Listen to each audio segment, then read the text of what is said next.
All right. Well, I see it's officially 3, and we have so many things that we are excited to share with you. So I think we'll go ahead and get started. So this session is about attending to equity by thinking about access to STEM learning for all of our students. And in particular, we're going to be talking about our elementary students today. So my name is Kimberly Astle. I'm the Associate Director of Elementary Science at OSPI, the Office of Superintendent of Public Instruction. And I will let the amazing Ellen introduce herself. Hi, everybody. Good afternoon. My name is Ellen Ebert. I'm the Director for Science at OSPI in the Secondary Science Content Division. Thank you for joining us today. Yes, we are really excited to talk to you all. So Ellen, would you like to do a quick land acknowledgement for us at OSPI? Yes, so thank you. I am coming to you from Olalla, which is on the Olympic Peninsula. These are the ancestral lands of the Suquamish people, sometimes known as the people of the salt water. And I'm privileged to be the steward of these lands now. And I honor and cherish the responsibility that I'm fortunate enough to have as I care for the land, the air, and the water. And I honor those who came before me. Thank you. Thank you, Ellen. And I'll just add that I am grateful to live on the traditional lands of the Cowlitz people. All right, so now you know who we are. So we are excited to meet you in the chat. So if you would just take a second, introduce yourself, tell us who you are, what you do, and where you're coming from. We are excited to see who's here. So we'll give you a moment to madly type in the chat.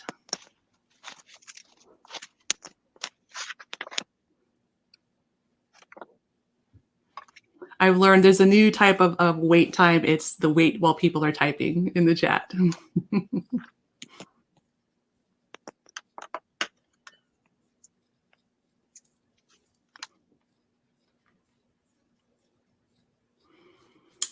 All right. Hi, Beth. Welcome.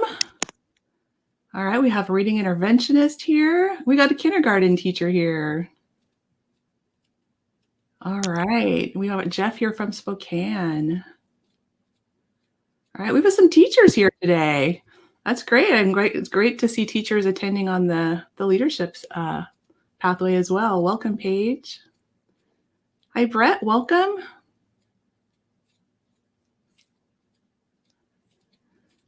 Got a few more people. They're still typing in the chat. If you just popped in, please feel free to introduce yourself in the chat. We'd love to know our audience and what we can do to support you.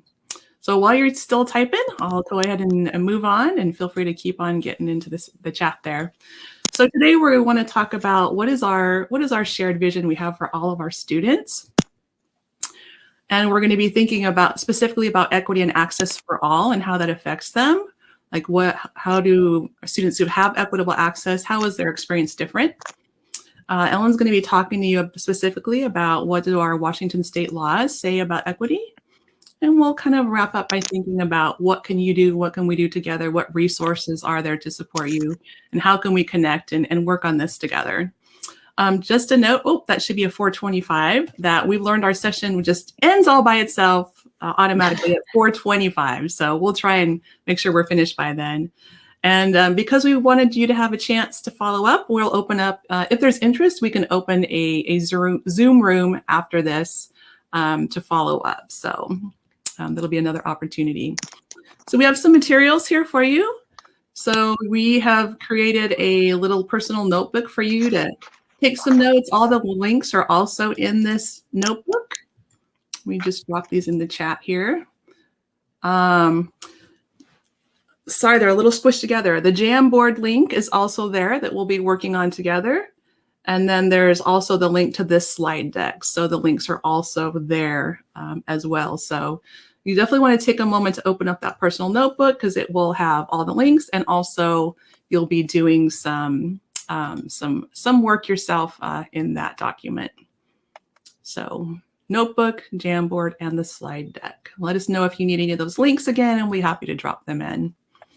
So let's start thinking about why all of our students actually need access to science learning.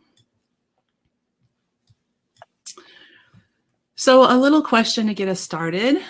What is what's the actual purpose of those grades K through 5? Like, why do we have elementary school? What are those grades preparing our students for? So get your brain thinking about that, those ideas. Like, what types of life skills, what type of abilities do we want to develop for our students in those grades so that it prepares them not only for later grades, but also laying foundations for them to be successful in life? So hopefully you've gotten your notebook open. And so you'll see in step number 1 in your notebook, we would like you to type in the chat to finish this sentence. The K-5 experience should develop every child so they are able to, and then you please fill in the blank. What do we want K-5 to develop students to be able to do? So if you want to type in your notebook, cool. Or if you just want to go straight to the chat and fill in that blank.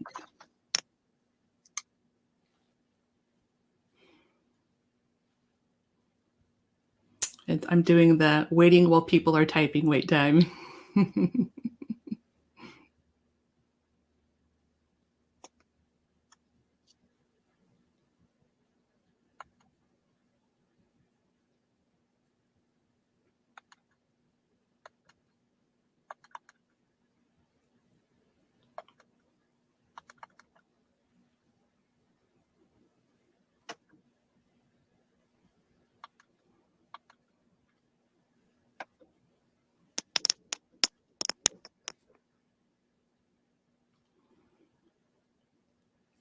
What do we want our students to be able to do when they leave grade 5? What does school develop for them?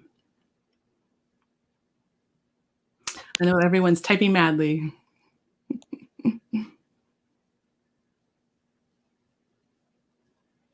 This is a pretty interactive session, so we have some different ways that we can share ideas together. All right, thank you, Beth. So 1, we want students to be able to work independently, but we also want them to be able to work as a team and collaboratively. Yeah, I cannot agree with you more. That was always one of my goals as a teacher as well. What else do we want students to be able to do?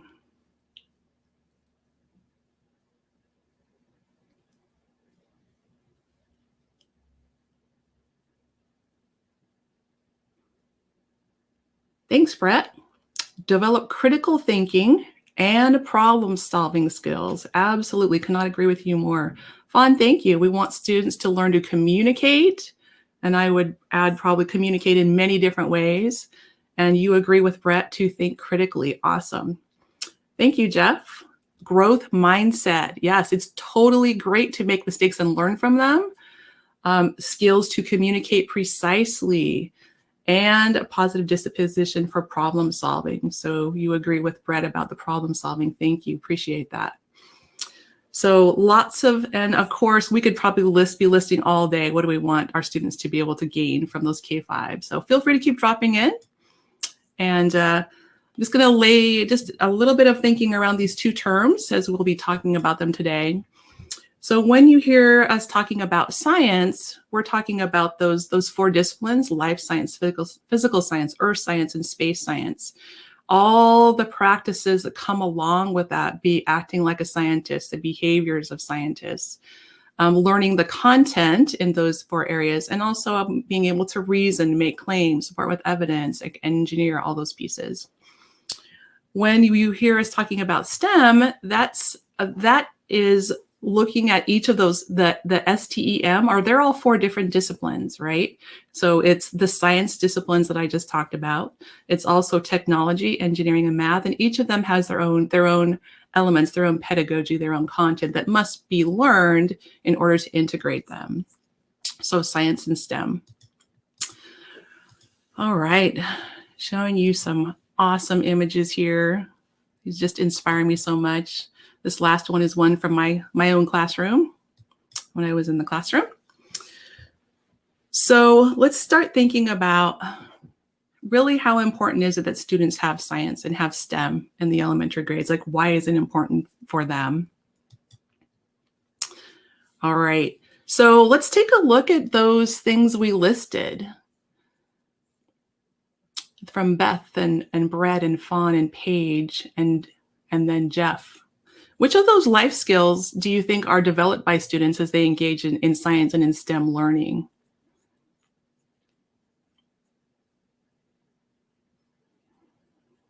Do we see any that are not developed? Ellen, what do you think about that?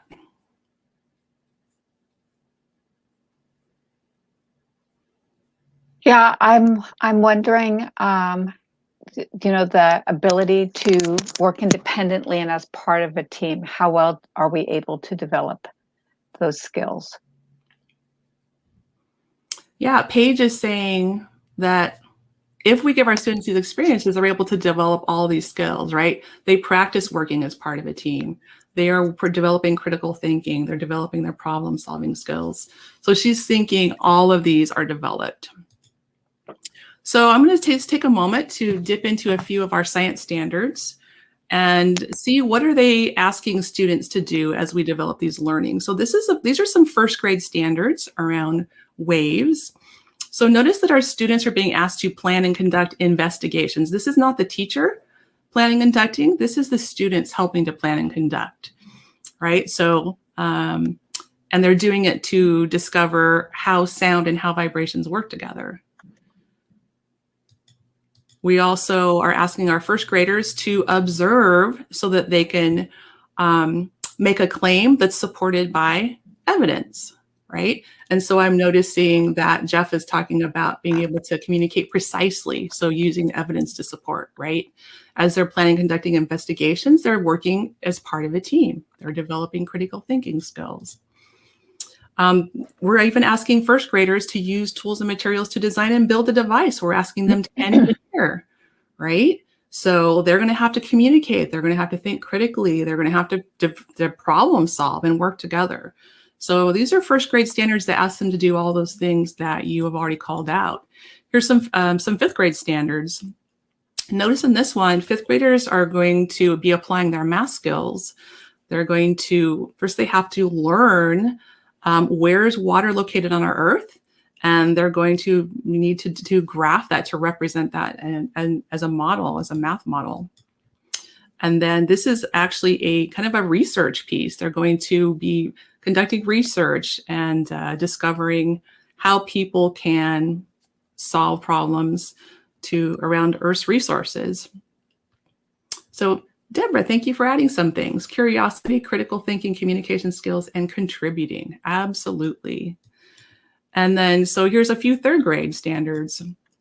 We're asking third graders to look at data from fossils and then use that data to provide some evidence about what those environments were like so long ago, right? So very much critical thinking skills, like using data to make claims, construct an argument with evidence, right? And I like this one. They are asked to make a claim about a solution, like how is that they're analyzing how good these solutions are. So really critical thinking there, not just coming up with solutions, but analyzing them. And if we look a little bit deeper into that standard that I just talked about, there's that standard right there. Students are asked to make a claim. This is the practices we want them to do. And they're going to cite relevant evidence about it. Here's all the science content that they're learning as they engage in that standard. And then we also want them to learn about systems thinking. How do things work together? Like, how do the parts work to support the whole? So, our new science standards that we have, the next generation science standards, really ask students to do all of those things that you have all called out already. I really appreciate this example showing how math and science and ELA have really shared developing of these practices for students. And you can see in this section here, ELA and science, they're both really about communicating and gathering information and making sense of that information and reporting what they've learned. Math is about, and science are both about modeling and using computational thinking. And then you can see here's the sweet spot of all three of those content areas, right? They're all about building knowledge. They're all about utilizing different texts, reading, writing, speaking, listening, making claims, supporting them with evidence, like evaluating people's claims and engaging in argument from evidence. So all three content areas work really well together to develop those all those skills that you've all called out. You know, Kimberly, there's a great story about this Venn diagram from Stanford, and Mhm. it's that several researchers were pondering some of the questions that teachers were asking from across the country, and they sat down to do a side by side on all of the Common Core ELA and mathematics alongside NGSS. And it was this brainstorm based upon questions that teachers had asked that led to the development of this Venn diagram that you have in front of you. Awesome. That is super cool. So I'm noticing that we have some more people that have popped in. So let me drop in those links again for you in case you didn't have them. So this is the link to your personal notebook. And that is going to have all the links. It's going to have places for you to do some personal work, some brainstorming. Anything that we work on will be there. Here is the link to, in case you want it now, here's the link to the slide deck. It's also in your personal notebook. And just in case we get cut off before the 4:25 magical hour, here's the link to our, we're going to open a post-session office hours if anybody wanted to jump in and just do some further work with us. All right, thanks, Ellen. So I think we've talked about this already. I'm going to zoom past this. So let's start thinking about equity for students and how it relates to access.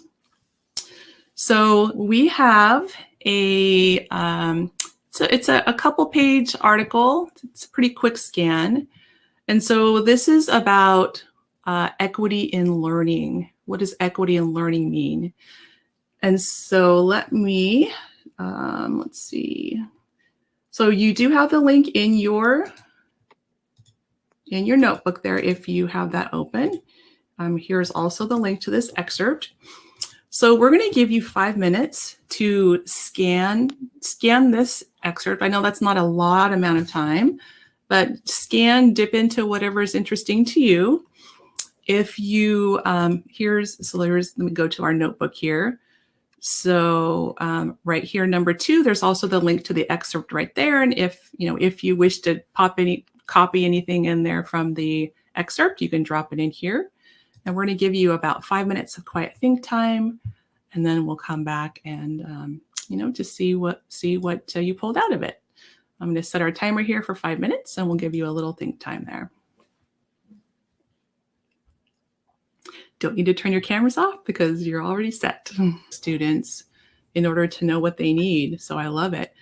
Brett, thank you for adding that. Yeah, so we're going to scaffold so that all students have access to rigor. That was an idea I appreciated, that every student should have access to rigorous learning, right? Rigorous learning. All right. Anybody else want to add anything in the chat, something that stood out to you? And we're going to take these ideas we're thinking about and apply them to an image in just a moment.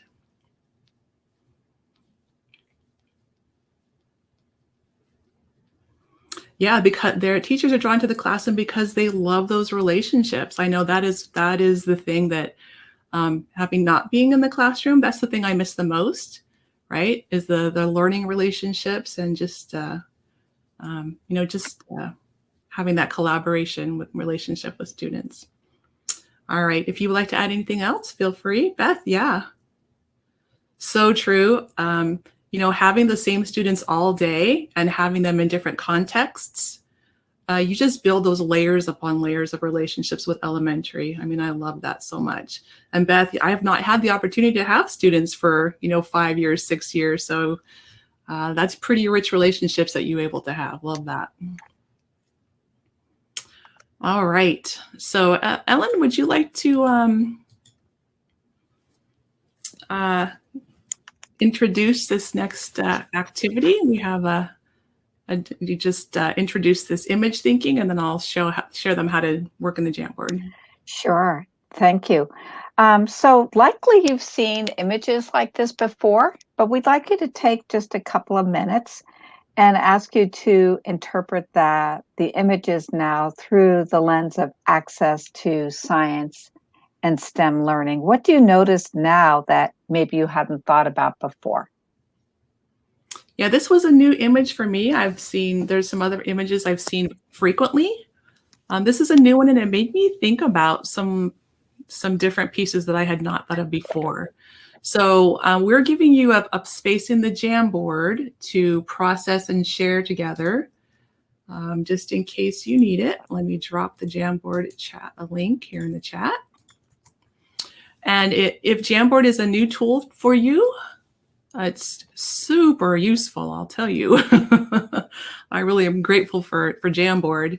So given that we are not a giant group, we maybe can use slides 2 and 3, right? It's the same image, just so everyone's not trying to drop onto the same one. If you have not used Jamboard before, on the left, you'll see there looks like a little sticky note there. If you just click on that, it'll open up a note. You can type your idea, and then you can click Save. Now, they all go to the same spot, so then you can just drag it wherever you would like to go. If you're commenting on this corner, perhaps you drag it over here, right? You can also, if you want to delete it, it'll delete if you change your mind. So we're going to give you guys a few minutes to, anything you want to interpret about this image, thinking about access, equitable access to science and STEM learning. You might comment on the people, the fence, what we see them doing, like the words that you see. So we'll give you a little bit of processing time, layer on some ideas. And Ellen and I will also layer on some ideas. Maybe we can either go to slide 2 or slide 3 if you want to spread out a little more.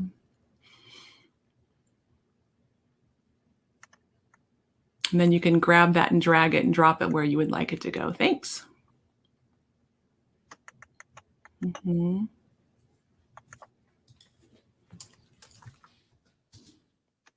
Paige, I think the answer to that is a big yes.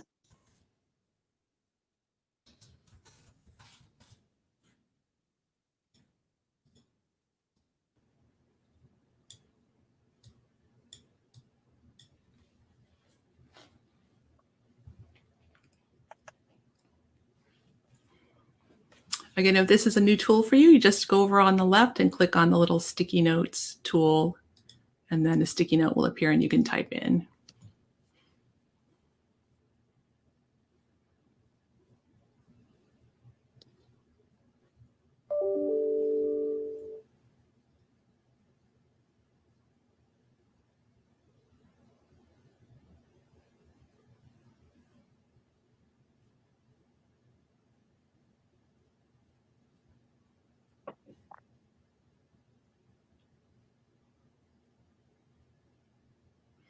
I've seen a lot of images that have like the top 2 blue ones, and the red ones were kind of the newer piece that I've seen in this image.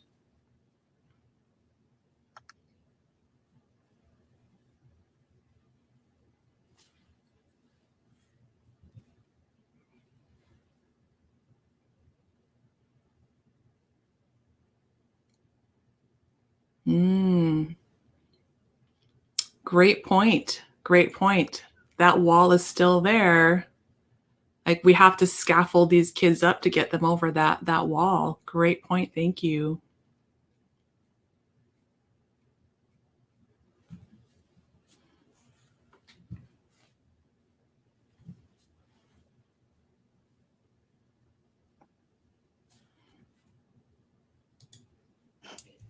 Because these are images, and it makes me think about what it looks like in practice, what examples I might have pulled from my own classroom that might fit each of those, or in my teaching career, things that I witnessed early on, and things that change across time. Mm-hmm. Mm-hmm.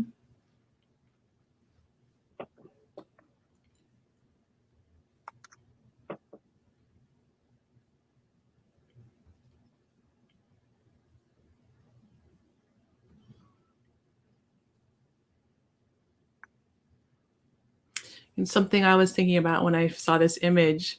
So, we see the people who are struggling with, they don't have access, but I think in real life, it's not usually those same people that have the ability to take the wall down, right? Like I think that they rely on people who are in positions where to really help them remove the barriers. So that is a piece that I was thinking about as I saw this image, like who is really taking down, who really has the ability to take down that wall or that barrier.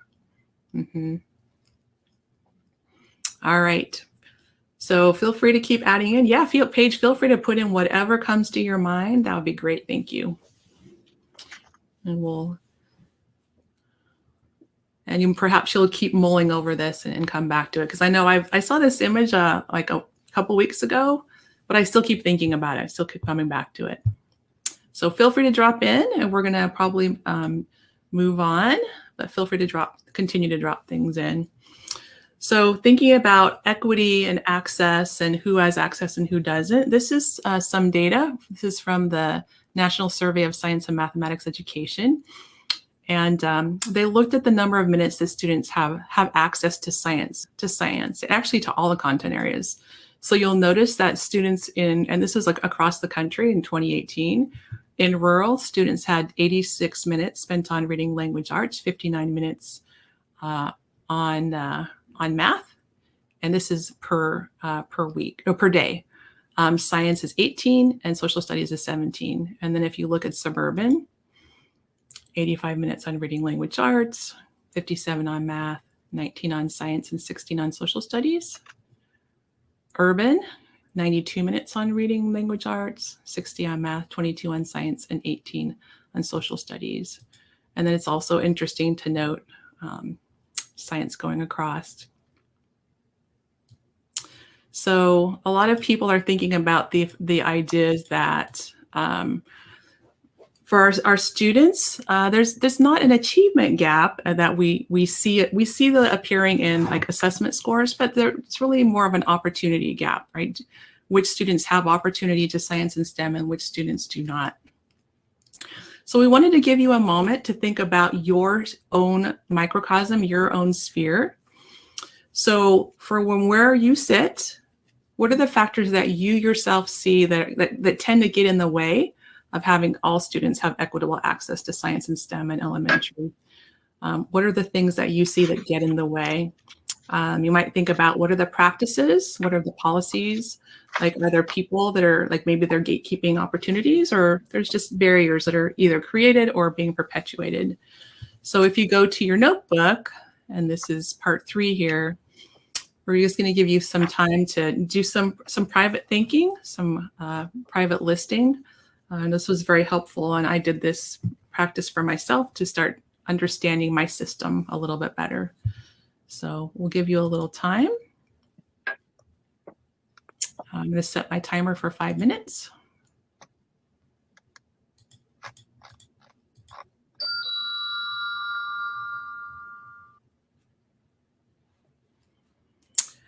Those are some biggies that we hear all the time, Susan. Oh yes, Paige, that has really appeared this last year. Susan says time. If you're in elementary, time is a giant one. Yep. And what materials do we have? Materials can mean, do I have the hands-on stuff, or do I have instructional materials like lesson plans and unit plans? Yes, Paige, if you're for sure this year, who are our students who didn't have access to internet? So they didn't have that because of infrastructure. Carrie, the 3 biggest barriers are insufficient time. I'm assuming you're also saying insufficient curriculum, insufficient materials. And Brett, yep. And you know what? Those are the things that we see appearing over and over and over again as we've asked people about what are the things that get in the way. So yes, Deborah, huge one. Yes, consistent professional training and development.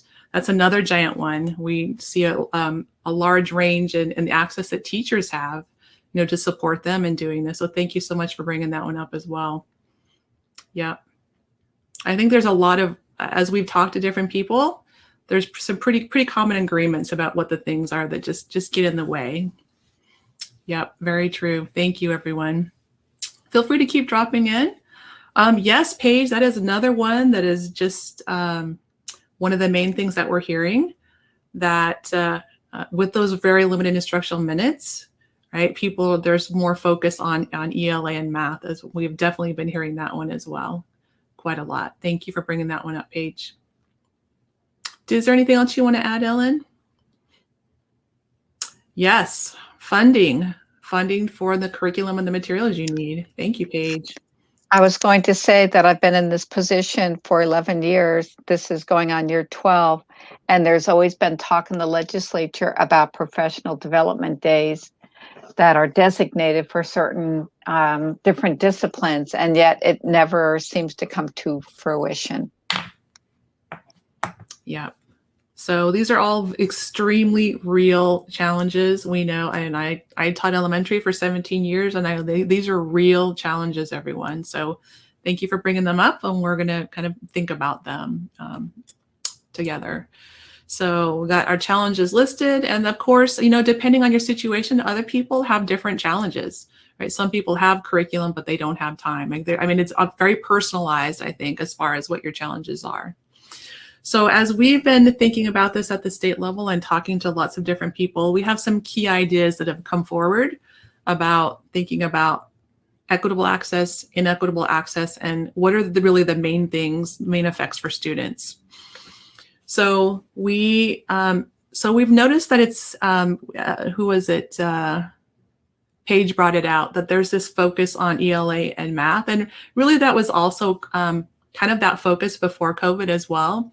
And so we see that our students that struggle with ELA and math tend to spend a lot more time on those. And so then, they don't have time on science. And so that's often our students of color, our students who really need that extra academic support time, our students who are living with poverty. So it's not the same groups of students that have access and don't have, it tends to affect certain groups more than others, right? And so we see there's often kind of a skills-based approach, kind of a remedial approach to helping students lift them up in ELA and math. And so they don't get access to all those pieces you listed out earlier, the critical thinking, the challenging work, right? That integrated learning. We also are really thinking about the fact that our students that don't have access in elementary, they hit middle school, 6th grade, and they're 6 years behind their peers that have had access. So that's a pretty significant effect on them, right? And the NGSS standards are grade level specific. And so they really are coming in with that 6-year disparity in learning. And I taught 5th grade quite a bit. And you just can't make up 6 years of learning in 1 year. So then they go on to high school with that same kind of domino learning gap. We also know how important mindset is and how important developing your own identity is. And that's really strongly happening in elementary, right? Kids are figuring out who they are and who they might be in the future. And we know there's a lot of social messaging on our historically marginalized groups about, do they have a place in science and STEM or don't they? And so, our students that don't have that access to develop that personal mindset, they miss out on that, and they have to go on into middle school without that STEM, I am a STEM literate person type of identity. And we're also thinking about the fact that, we want our students to be all literate. We want them to have all of those skills that you all listed in the chat earlier. We want them to be scientifically literate. All those things that you said are the things that we've listed here. We want them to have those. And then also something we've been thinking a lot about is looking forward into these students' futures. Washington is a very, very highly STEM focused type of state. We have so many jobs in STEM that are very, very, very well-paid jobs, and they've been very stable during the pandemic. And so we want all our students to have access to that. We don't want to close doors for them. So that's just something to think about as well. If they don't have that opportunity to develop mindset, to develop confidence, to develop the content understanding, the skills, then we don't want to close doors to our students early on to these opportunities. This is some information from WASDEM that by 2030, they're estimating that about 70% of our jobs will require some kind of education beyond high school, and about 67% of those jobs will require some type of STEM skills. Looking at where we are now, about 40% of our students are on track to earn a post-secondary credential, and only about 23% of youth that are currently in low-income households or youth of color are on track. So thinking about supporting students who need those supports to have equitable access. This is a great resource. That's a WASDEM resource. So if you're interested in what does the job market look like in my region? Like, what types of jobs are there? What type of training do students need? These are a great resource, and I will just drop these in the chat. These are also in your notebook, and we won't take the time to go into these now, but this is just fascinating reading, seeing like literally in my region of the state, what's available to students, what do they need in order to access them. So a really good resource there. All right, so Ellen, having done this for 11 years and worked with the legislative policies for a long time, is going to talk to you about our Washington state laws and what do they say? Yeah, thank you. So a lot of times when we're going through teacher preparation programs or doing our master's work, we don't actually get to read our own state policies. And so sometimes we don't realize how much we already have in statute. So if you go to the next slide, I'm going to read these because when I first came here, one of the things, oh, I don't see that. Kimberly, did you just one see moment. that Let me just point out that we put the laws into your notebook. So if there are things you wanted to highlight as you're listening, you have that. You don't have to take notes. They're already in your notebook for you. All right, here we go, Ellen. You fooled me. Sorry. We can go to the next slide. So I think it's really important for us to actually read them because, you know, when you, if you haven't seen them before, it's kind of surprising. You're like, wow. So in Washington, our Basic Education Act goes back to 1977. That's about 44 years ago. And a basic education is an evolving program. So that's on the next slide. An evolving program of instruction that is intended to provide students with the opportunity to become responsible and respectful global citizens, to contribute to the economic well-being and that of their families and communities, to explore and understand different perspectives, and to enjoy productive and satisfying lives. So, you know, that's just something to hang on to 44 years ago, and you think about where we are today and how you would consider basic education. Next slide. So Washington also intends to provide for a public school system that is able to adapt and evolve and is better to focus on strengthening the educational achievement of all students, which includes high expectations for all students and gives all students the opportunity to achieve personal and academic success. And as a high school teacher, I hang my thoughts on that last statement there, personal and academic success. So next slide. To these ends, the goals of each school district with the involvement of parents and community members shall be to provide opportunities for every student to develop the knowledge and skills essential to, and very nicely, Kimberly has placed the NGSS science and engineering practices on the side so you can think about them as you're reading. So to read with comprehension, write effectively, and communicate successfully in a variety of ways and variety of ways and settings and with a variety of audiences. And I'll just add, you'll note that so these are the science and engineering practices that are deeply developed in all performance expectations for students. Those last three they're just straight up ELA literacy skills that are part of science. And so also to know and apply the core concepts and principles of mathematics, social, physical, and life sciences, civics and history, including different cultures, and participation in representative government, geography, arts, and health and fitness. Yeah, and I highlighted in purple the ones that are very specifically science, and then you'll see the two of the science and engineering practices are straight up math skills. And then finally, to think analytically, logically, and creatively, and to integrate technology, literacy, and fluency, as well as different experiences and knowledge to form reasoned judgments and solve problems. I hope you're writing something in your notebook now, because these are just amazing how they dovetail so nicely with our standards. Yeah, straight up science. Every bit of that. It's like the definition of science. And so we also have an RCW, a policy, state law, related to the Common School curriculum. And that was written in 1988. In case you were wondering, that's about 31 years ago. So all common schools shall give instruction in reading, handwriting, orthography, written and mental arithmetic, geography, the history of the United States, English grammar, physiology and hygiene, with special reference to the effects of alcohol and drug abuse on the human system, and science with a special reference to the environment. So that last sentence in purple was added just recently, and it was almost unanimously approved by the state legislature.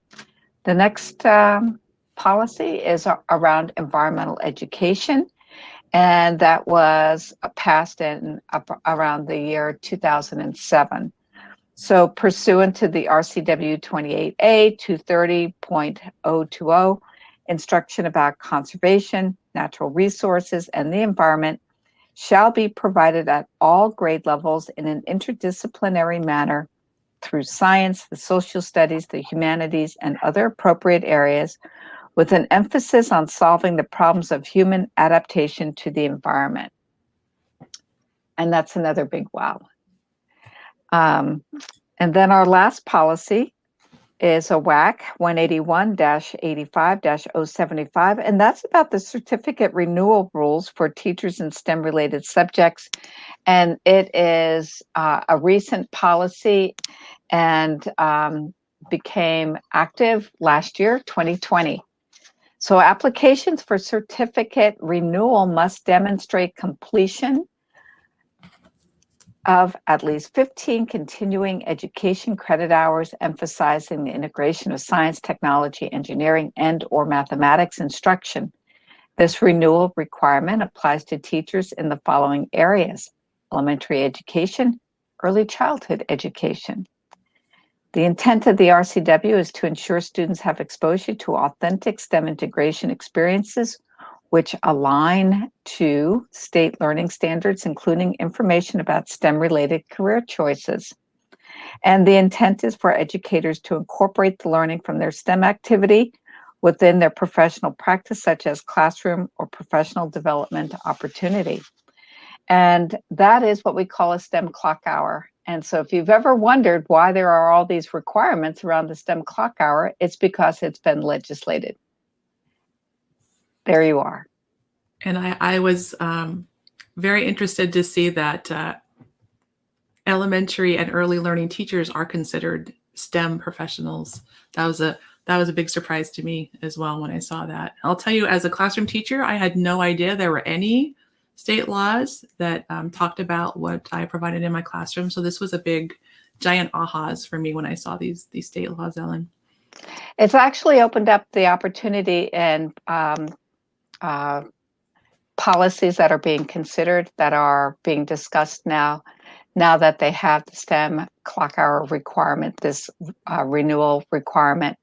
More legislators are starting to think about ways to kind of provide the opportunity for teachers to have the STEM clock hour experiences.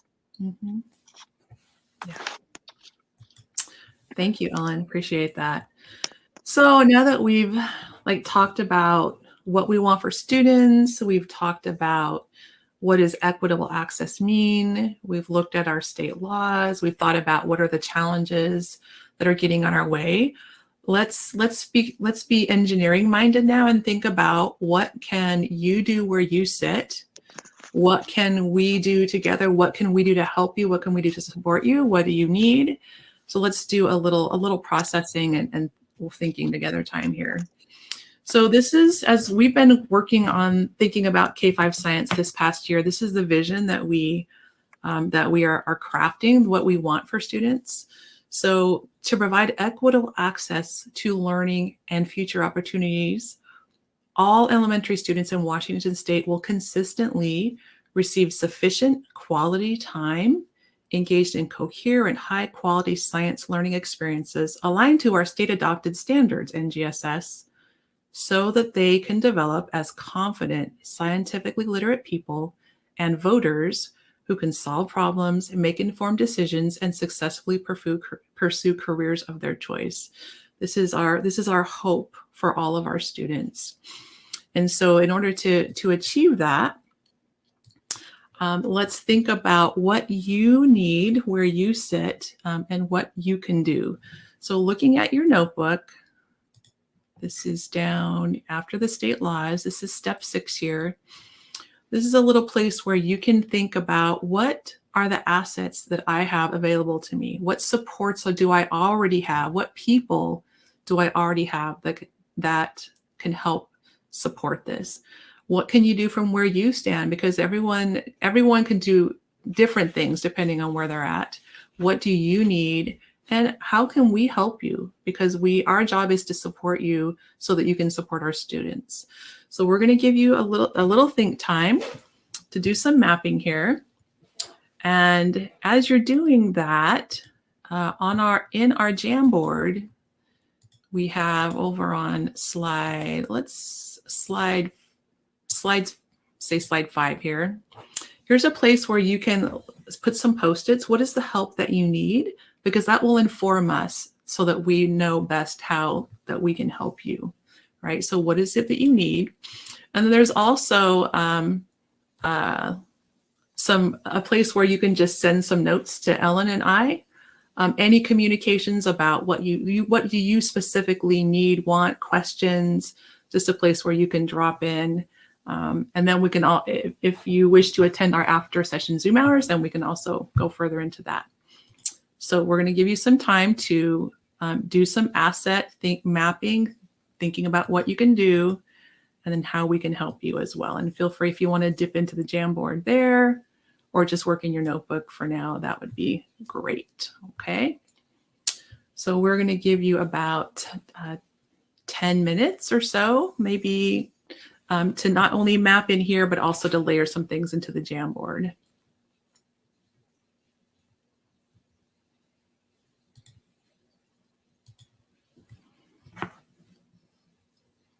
Okay.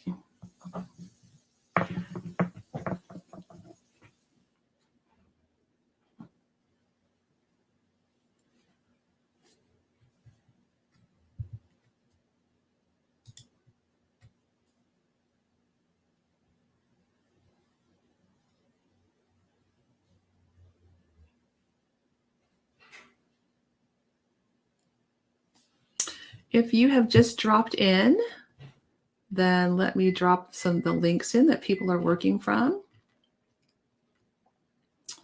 So all of the links and the resources are in this personal notebook. So there's the first link that you'll want to grab onto. Hi, Teresa. Glad you're here. Thanks for dropping in. If you are like me and like to have the slide deck open so you can snip things out of it while you're note taking, there's that slide deck link. And then let me also put the Jamboard in so you can tell us how we can help you and support you, because we are here. That's why we're here. Our jobs are to support you so you can support our students.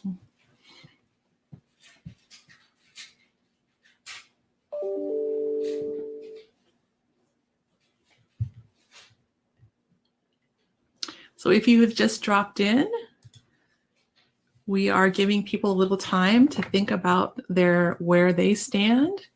What assets do you have access to? People, materials, resources,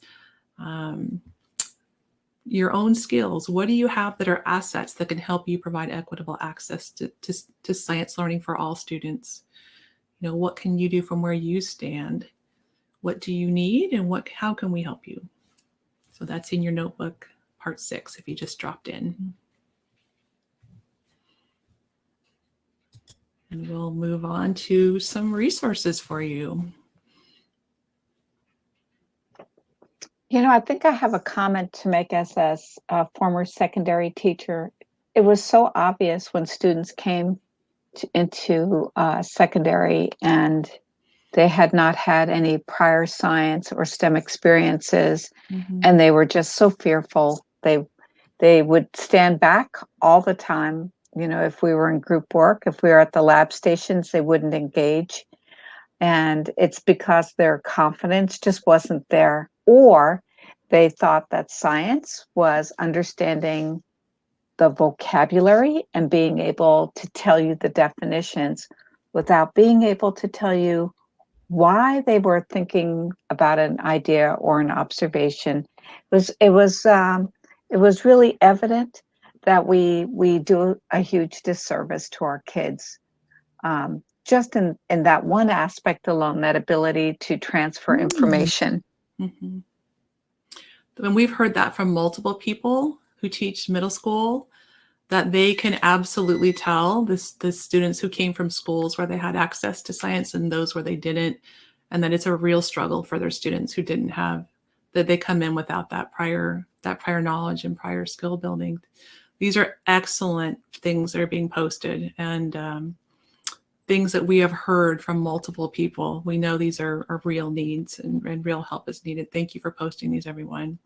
And I'm here to tell you that I'm old enough to remember when we had science resource centers, and teachers could go into the resource center and get access to all sorts of materials and current research, current reading materials, and that was K-12.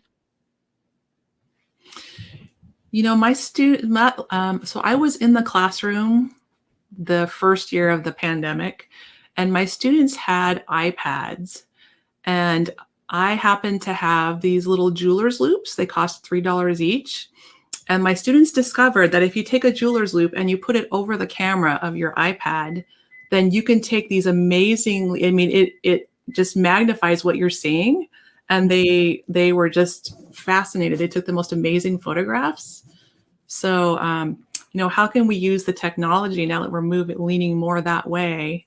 And you can actually buy digital handheld microscopes that are like $25, $30 now, right? And that sounds like a lot to an elementary teacher, because we all know we all spend all of our own money to buy all of our cool stuff. I totally know. All right, thank you so much for sharing these things. Let's share some resources with you that might help you with some of these things. All right. So given that all of these needs you've posted, they're not new, right? People have had these needs all along. So let me just start dropping some links in here. So first of all, there is a lot in this resource. Don't get stressed out. I'm a big collector, having taught elementary for 17 years and often having no curriculum. You learn to collect all the good things. And so this is my collection of all things NGSS. Actually, it's a collection of collections. So if you're an elementary teacher, here's a collection of activity lesson and unit resources just for K-5. So if you click on that tile, it's a listing of freely available, everything in my collection is freely available resources, right? So there's a lot here. So you take a little time to explore. But again, in this, there's if you are looking for what are some phenomena, some real life things the happenings I might use with students, you might click on the phenomena. If NGSS is new to you, you might click on the NGSS 101, how do I interpret my standards, and so forth. Kimberly, you have a question from Carrie. She'd like to know what a Wakelet is. Oh yes, Wakelet is one of these new free platforms that have popped up. So it's a place where you can collect digital things. And so I have this Wakelet collection. And when I find something online, I just copy the link and then I can just drop it into my Wakelet and it will pull in an image and a description from the website for you. So I've seen teachers that are using these as class websites. They're using it to post things for students. If you're not a Google school, they're using it to communicate with parents. So, well, maybe, but you can, so let me just open one up here. So here's my NGSS 101. So I put text in here. I've pulled in videos. I've pulled in links to websites. See, I put in some explanations. You can put whatever you want in them. And it's you have to have the link to access it. So you can make it not shared publicly. So I think this is a cool tool. So there's my NGSS Wakelet collection. If you are a coach or a principal that's here, one of the collections in there is supports for principals and coaches, resources. If you're trying to think, how can you advocate for why K-5 students need science? Here's a little collection of resources around that. So those are some of the resources so far. And go back here. Okay. And then this is, so people that said they need resources and curriculum. So by the way, in that K-5 Wakelet, there are links to a number of different freely available curricula for grades K-5 that are aligned, and also some of them are also integrated. So this is our OER Commons, and where we can post freely available resources. So this is for K-5 science. So if you click on view resources here, actually here, let me drop this link into the chat first. And I think I'm pretty sure I also put this in your notebooks. So say I am a second grade teacher. So I'm going to go over here, find my grade. I'm just going to click on view instead of download. So what we did is we collected for every standard, we collected, so here's second grade. This is an Earth and Space Science one, a bunch of different resources that are freely available that you might use to teach that standard. Some are videos, some are lesson plans, some are interactives, some are whole units. So for every single K-5 standard, here's freely available resources that you can use if you're someone who needs curriculum. So we are about to put out an updated version. We built this one during the pandemic, so we'll build one out that's has a little more supports in there for in person. And then we are about to release a text set project that we have had our science fellows working on and some ELA fellows. They've been curating freely available informational texts. So they might be passages, articles, videos, podcasts for every single K-5 science standard.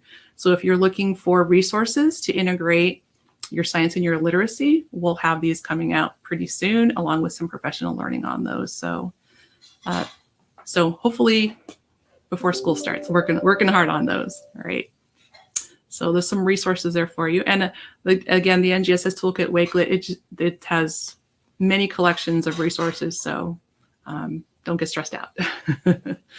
All right. And then we're also thinking about how can we pull together as a state. So we are thinking about pulling together a council made of lots of different people and different, like you, that are where they sit, they see different layers and different needs. So that's something we want to work on. So if you're super interested in being part of that, you might stick and post it on the Notes to Kimberly and Ellen Jamboard page. Let us know your role and your location. And then we just want you to know that we're completely here for you. You can access us via email, and then you can also, so we are planning on, let me stick our emails in here for you.